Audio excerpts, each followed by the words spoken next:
On lève les yeux et on les voit partout, ces immenses squelettes d'acier qui percent le ciel. Mais comment peut-on être aussi sûr qu'ils ne vont pas s'effondrer? Eh bien le secret, c'est une sorte de langage caché, un code que chaque poutre, chaque boulon doit impérativement respecter. Il suffit de regarder ces structures, des ponts, des stades, des gratte-ciel. On leur accorde une confiance immense, presque aveugle. La question est donc toute simple, d'où vient cette confiance? Comment les ingénieurs font-ils pour garantir que ces géants de métal vont vraiment résister à l'épreuve du temps et des éléments? Alors, pour comprendre, il faut savoir que tout repose sur un ensemble de règles.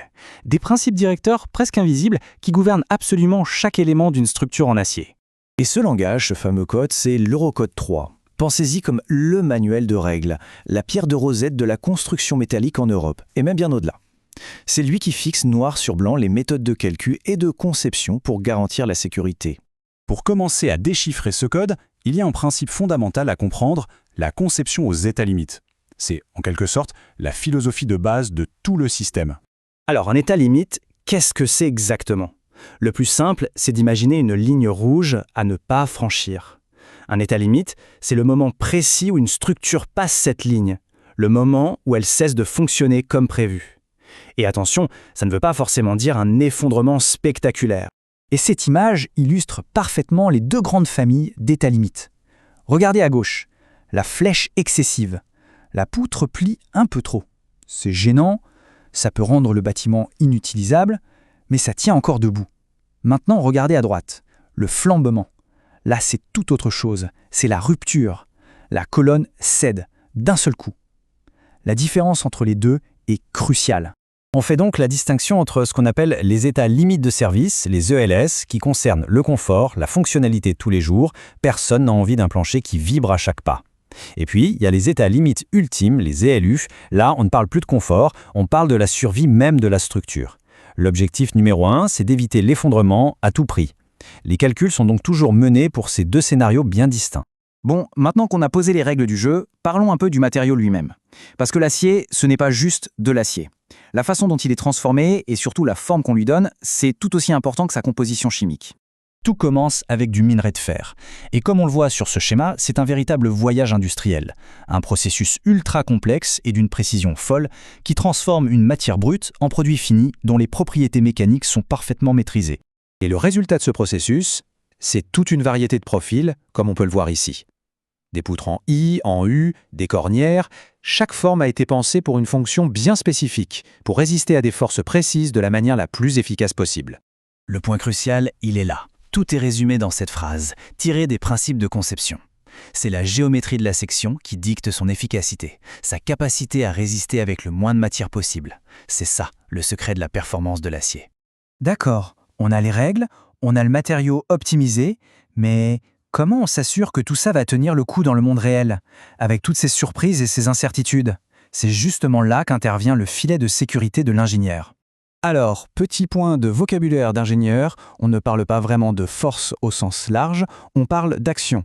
C'est un terme bien précis qui englobe absolument tout ce qui peut solliciter une structure. Et la première étape, c'est de quantifier toutes ces actions. Et ces actions, on les classe en 3 grandes catégories. D'abord, les actions permanentes. C'est le poids de la structure elle-même. Ensuite, les actions variables. Les occupants, le mobilier, la neige, le vent. Et enfin, les actions accidentelles. Là, on parle d'événements rares, mais potentiellement dévastateurs, comme un choc de véhicule ou une explosion. Et la philosophie derrière tout ça est assez simple à comprendre. On prend la force qu'on a estimée pour le monde réel et on la multiplie par un coefficient de sécurité. La structure, elle, doit être conçue pour résister à cette force majorée. C'est un peu comme prévoir de soulever 100 kg, mais s'entraîner pour en soulever 150, juste au cas où.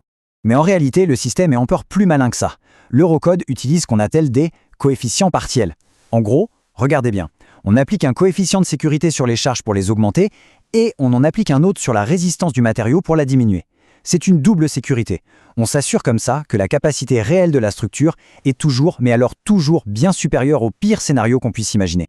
Bon, et tout ça, toutes ces règles, ces formes, ces coefficients de sécurité, vers quoi ça nous mène? En fait, tout ça converge vers un seul et unique but, un but primordial. Ce but, c'est d'empêcher l'impensable, l'instabilité. Ce n'est pas une fissure qui s'agrandit, pas une déformation lente, non, c'est une perte d'équilibre soudaine, une rupture brutale. C'est, littéralement, le cauchemar de tout ingénieur structure. Et le flambement, qu'on voit ici en gros plan, en est l'exemple parfait. Une colonne qui subit une compression trop forte ne va pas simplement s'écraser sur elle-même. Non, elle va se dérober sur le côté, subitement, sans prévenir. C'est précisément ce phénomène-là que tout le système cherche à éviter. Parce qu'au-delà de tous les calculs complexes, au-delà de toute la science des matériaux, il n'y a finalement qu'un seul et unique objectif. Et c'est celui-là. Les mots sont peut-être un peu techniques, mais l'idée derrière est profondément humaine. S'assurer que les structures qu'on bâtit peuvent résister à tout ce que la vie leur réserve pour protéger les gens qui les utilisent.